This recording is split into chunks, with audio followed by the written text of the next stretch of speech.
Hi friends, मैं जायद third year BSc nursing student ANM से गया। तो यार आज इस वीडियो में मैं आपको बताने वाला हूँ कि आपका कितना रैंक आना चाहिए कि आपको कोई सा भी पैरामेडिकल का कोर्स मिल जाए, चाहे एएनएम हो, चाहे जीएनएम हो, चाहे ओटी हो, डीएमएलटी हो या फिर डी फार्मा हो, कुछ भी हो। ठीक है, तो आपका मैं पर्टिकुलर आपके कैटेगरी वाइज रैंक बताने वाला हूँ। ठीक है, कि आपका कितना कैटेगरी रैंक होना चाहिए या फिर यूआर रैंक होना चाहिए कि आपको श्योर श्योर कोई भी पैरामेडिकल कॉलेज मिल जाए गवर्नमेंट वाला। ठीक है, और साथ में मैं हर कोर्स के बारे में बताने वाला हूँ कि कौन से कोर्स का कट ऑफ कितना ज्यादा हाई जाता है, जिससे आपको ये चूज करने में आसानी होगी कि आपको कौन सा कोर्स करना है और आपको ये पता चलेगा कि किस कोर्स का कितना ज्यादा डिमांड है मार्केट में। समझ रहे हो? तो उस चीज के लिए यार वीडियो के साथ बने रहो, और साथ में इस वीडियो में हम काउंसलिंग से रिलेटेड भी बात कर रहे होंगे। ठीक है, तो यार देखो, मैं आपको लेके चलता हूँ अपने लैपटॉप की स्क्रीन पे, ताकि यार आपको चीजें अच्छे से क्लियर कट समझा पाऊँ। ठीक है, तो यार देखो यार, अगर हम पीएमएम की बात करें तो पीएमएम में सिर्फ ड्रेसर वाला कोर्स होता है, आप लोग को पता होगा। ठीक है, इसमें यार आपकी सीट कितनी होती है? 690। ओके, उसके बाद अगर हम ट्वेल्थ बोले तो पीएम की बात करते हैं, ट्वेल्थ लेवल वाले पे, तो इसमें आपका जीएनएम, ठीक है, एएनएम, और साथ में कोई भी पैरामेडिकल का कोर्सेज आ जाता है। ठीक है, ट्वेल्थ वाले में यार देखो, जो जीएनएम का सीट है वो है टोटल 1538। ठीक है, साथ में जो एएनएम का सीट है जो कि काफ़ी ज़्यादा है, 4530। ठीक है, अब बाकी पैरामेडिकल के कोर्सेज हैं करीब 3000 के आसपास। ठीक है, तो आपके पास इतने सारे सीट्स हैं। हम यहाँ पे सिर्फ पीएम की बात कर रहे होंगे कि पीएम के लिए आपका कितना कैटेगरी रैंक, ठीक है, या फिर यूआर रैंक आना चाहिए कि आपको sure sure government medical college मिल जाए। ठीक, तो देखो यार, देख लेता हूँ वीडियो चल रही है कि नहीं।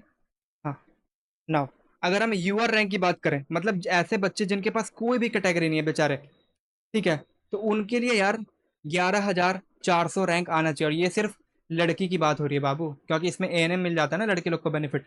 ठीक है, और लड़का लोग के लिए अगर हम देखें तो लड़का लोग के लिए 7,800 अगर आपका रैंक आ रहा है बाबू, तो आप एकदम सेफ हो। यार लड़का लोग को थोड़ा कॉम्प्रोमाइज करना पड़ता है हर जगह। ठीक है, तो समझ जाओ यार, यहाँ पे भी थोड़ा सा कॉम्प्रोमाइज चलेगा तुम्हारा। ठीक है, तो लड़का लोग के लिए थोड़ा सा कट ऑफ थोड़ा हाई जाता है, लड़की लोग के लिए एएनएम है तो उसका कट ऑफ थोड़ा सा लो पड़ जाता है। नेक्स्ट अगर हम बात करें आरसीजी कैटेगरी वाले बच्चों के लिए, तो यहाँ पे बच्चों आप अपना यूआर रैंक नहीं देखोगे, आप अपना कैटेगरी रैंक देखोगे। तो आपका अगर कैटेगरी रैंक 7500 के अंदर अंदर आ रहा है तो आपका श्योर श्योर सिलेक्शन हो जाएगा।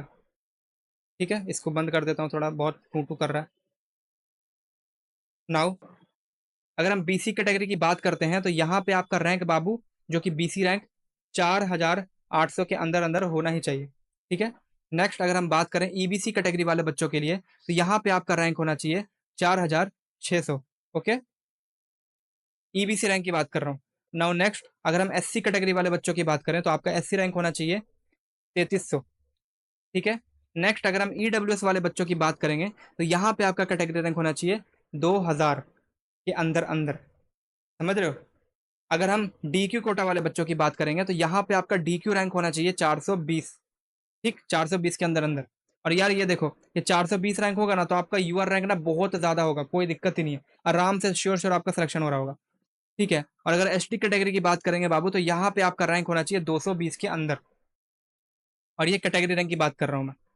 ठीक है, नाउ नाउ हम मूव करते हैं कोर्सेज के ऊपर कि कौन से कोर्सेज का कितना ज्यादा हाई कट ऑफ जाता है। ठीक है, और साथ में हम यूआर रैंक भी देखेंगे कि कितने यूआर पे वो कोर्सेज मिल जाएंगे आपको। ठीक है, और मैं आपको यार एक और चीज क्लियर करना चाहता हूँ। ठीक है, इस चीज को बड़े ध्यान से समझना बाबू, कि आप लोग जो काउंसलिंग करते हो ना, तो काउंसलिंग से करने से पहले आपको बहुत सारी बातों का ध्यान रखना पड़ता है। समझ रहे हो? यार अगर आप एक बार भी कोई भी गलत कोर्स चूज कर लोगे, ठीक है, तो यार आपका सिलेक्शन होने का चांस तो रहेगा, बट आपका लाइफ का लग जाएगा। समझ रहे हो? क्यों? क्योंकि यार आपका रैंक अगर अच्छा होगा, मान लो बहुत अच्छा रैंक है आपका, ठीक है, फिर भी आप गलत कॉलेज में घुस जाओगे, बोले तो लो कट ऑफ वाले कॉलेज में घुस जाओगे, तो यार फिर तो आपका वैल्यू नहीं है ना वहाँ पे, उतना आपका वैल्यू नहीं है, उससे ज़्यादा आपका वैल्यू है। समझ रहे हो? तो इसलिए काउंसलिंग करते टाइम आप लोग इस चीज़ का ध्यान रखोगे कि आपको कोई बेटर कॉलेज मिल रहा है कि नहीं। ठीक है, मान लो कि आप कहीं और से काउंसलिंग करवा रहे हो, ठीक है, तो उनसे क्वेश्चंस करोगे, अच्छे से उनसे क्वेश्चंस करोगे बाबू, कि आपको वो कौन सा कोर्स दिला रहे हैं, कौन सा कॉलेज दिला रहे हैं, क्योंकि ये भी होता है कि कोर्स डिपेंड करता है, बट कई बार होता है कि कॉलेज भी डिपेंड करता है कि अच्छा कॉलेज में आप जा रहे हो कि नहीं। समझ रहे हो? तो इन सब बातों का आपका ध्यान रखना पड़ता है, और अगर इन सब बातों का ध्यान नहीं रखोगे तो फिर आपको प्रॉब्लम होगा। समझ रहे हो?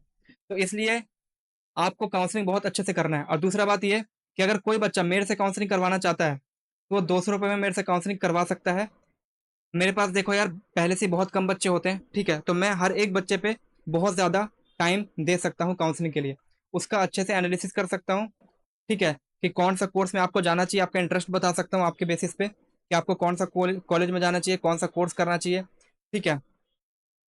तो इसलिए मुझसे भी आप लोग काउंसलिंग करवा सकते हो, लेकिन मेरा रिकमेंडेशन है आप खुद से काउंसलिंग करो, क्योंकि ये आपके लाइफ का सवाल है।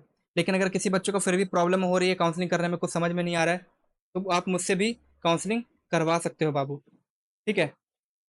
नाउ हम बात करते हैं अलग अलग कोर्सेज की, और उस कोर्सेज में कितना ज़्यादा कट ऑफ रहता है, ठीक है। तो सबसे ज़्यादा जो कट ऑफ रहता है यार, वो डी फार्मा के लिए। देखो, डी फार्मा का कट ऑफ बहुत ज़्यादा रहता है, और इसका जो रैंक है, यूआर रैंक आपका आना चाहिए 1000 के अंदर अंदर, ताकि आपको डी फार्मा मिल सके। समझ रहे हो? नेक्स्ट हम बात करते हैं ऑप्थेल्मिक असिस्टेंट की। ये सेकंड नंबर पे आता है। जो फर्स्ट फर्स्ट वाला था ना, उसका सबसे ज़्यादा कट ऑफ, और सेकंड वाला का उससे थोड़ा कम कट ऑफ, फिर थर्ड वाला होगा उसका सेकंड वाले से भी कम कट ऑफ, ठीक है। इस हिसाब से हम चल रहे होंगे। तो ऑप्थेल्मिक असिस्टेंट के लिए आपको यूआर रैंक होना चाहिए 2000 के अंदर अंदर, ठीक है। नाउ ऑर्थोटिक्स एंड प्रोस्थेटिक, ठीक है, इसके लिए आपका रैंक होना चाहिए 2400 के अंदर अंदर। देखते जाओ बाबू का कितना ज़्यादा डिमांड है, क्योंकि ये देखोगे ना तो आपको आइडिया लगेगा कि आपको कौन सा कॉलेज फिल करना है और कौन सा कोर्स के साथ फिल करना है। समझ रहे हो? ना अगर जीएनएम की बात करोगे तो यार देखो, जीएनएम चौथे नंबर पे है, ठीक है। तो इसके लिए आपका रैंक होना चाहिए 2700 के अंदर अंदर, और ये सिर्फ लड़की लोग के लिए है। समझ रहे हो? अगर लड़का लोग भी इसमें पार्टिसिपेट कर रहा होता ना तो इसका कट ऑफ और ज़्यादा हाई जाता। समझ रहे हो? उसके बाद हम सैनिटरी इंस्पेक्टर की बात कर रहे होंगे, तो यहाँ पे यूआर रैंक आपका 4100 के अंदर अंदर होना चाहिए बाबू। उसके बाद अगर हम नेक्स्ट कोर्स की बात करें, डेंटल हाइजीनिस्ट, तो इसमें आपका रैंक होना चाहिए 4100। उसके बाद अगर हम डेंटल मैकेनिक्स की बात करें तो इसमें आपका यूआर रैंक 5000 के अंदर अंदर होना चाहिए। और यार ये देखो, बच्चे कंफ्यूज ना हो, ये सिर्फ मैं यूआर वाले बच्चे की बात कर रहा हूँ जिनके पास कोई भी कैटेगरी नहीं है। समझ रहे हो? तो कोई बच्चा अगर देख रहा हो, उसको ऐसा फील हो रहा हो कि यूआर रैंक मेरा तो बहुत ज़्यादा आ गया है, और उसके पास ईबीसी कैटेगरी हो, तो ये ना सोचे कि उनका सिलेक्शन नहीं होगा। बाबू आपका सिलेक्शन होगा। ये मैं यूआर रैंक की बात कर रहा हूँ बाबू। यूआर रैंक के पास कोई कैटेगरी नहीं होता है, जो यूआर वाले बच्चे जिनका कोई भी कैटेगरी नहीं होता, उनकी उनके भी पे बात कर रहा हूँ। समझ रहे हो? तो अगर आपका ईबीसी कैटेगरी है तो आपके लिए रैंक कुछ और होगा, ठीक है। आपका रैंक 15,000 के आसपास हो सकता है। समझ रहे हो? उसमें फिर आपको ये कॉलेज मिल जाएगा। तो इस हिसाब से हम लोग चल रहे हैं, हम सिर्फ यूआर रैंक की बात कर रहे हैं। उसके बाद नेक्स्ट हम लैब टेक्नीशियन की अगर बात करते हैं, तो इसमें अनकेटेगराइज वाले बच्चों के लिए 6000 के अंदर अंदर रैंक आना चाहिए। नेक्स्ट हम एक्सरे टेक्नीशियन की बात करते हैं, तो इसमें आपका 6400 के अंदर अंदर रैंक आना चाहिए। और ये कट ऑफ का भी लिस्ट है बाबू, ये देखते रहना, जितना नीचे जा रहे हैं उतना लो कट ऑफ होता जा रहा है। ब्लड ट्रांसफ्यूजन टेक्नीशियन की अगर बात करेंगे अपन लोग, तो इसमें आपका यूआर रैंक 7000 के अंदर होना चाहिए। और अगर ओटी असिस्टेंट की बात करोगे तो इसमें आपका यूआर रैंक 7200 होना चाहिए। और यार ओटी असिस्टेंट बहुत अच्छा कोर्स है, और बहुत सारे बच्चे ले भी सकते हैं इसको, क्योंकि इसमें जॉब लगने की पॉसिबिलिटी काफ़ी ज़्यादा होती है।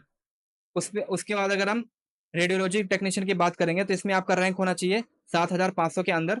उसके बाद अगर हम ऑक्यूपेशनल थेरेपी की बात कर रहे होंगे, तो यहाँ पे आपका यूआर रैंक 7000 के अंदर अंदर होना चाहिए।